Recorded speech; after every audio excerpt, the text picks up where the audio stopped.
Në kulmin e tetorit roz, muajit që u kushtohet kontrolleve dhe parandalimin e kancerit të gjirit, mamografia në spitalin onkologjik të QSOT-s nuk funksionon.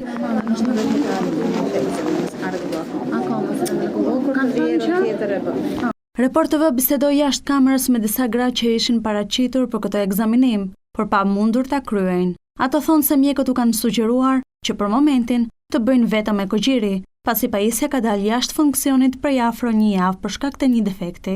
Pacientëve nuk është dhënë ende një njoftim se kur do të mund të kryejnë mamografin, ndërsa Report TV nuk ka marrë ende asnjë përgjigje për këtë çështje nga Ministria e Shëndetësisë deri në publikimin e këtij materiali. Kjo ministri vijoi edhe këtë të premte me thirrjet për ndërgjegjësim për kancerin e gjirit, në një kohë që vetë nuk mund të ofrojë shërbimin bazë në spitalin më të madh onkologjik në Shqipëri. E sikur të mos mjaftonte kjo, as pacientët me kancer ginekologjik që duhet të trajtohen përmes aparaturës së brakiterapisë nuk po e marrin dot shërbimin prej disa muajsh. Burimin nga Spitali Onkologjik sqarojnë se ekipi shqiptar i teknikeve të specializuar për riparimin e këtyre aparaturave duhet të konsultohen me ekspertë huaj për të ndërhyrë, një procedurë që shpesh zgjat me javë apo muaj. Brakiterapia e nisi punën vetëm një vit më parë, por ndërprerjet kanë qenë të shpeshta.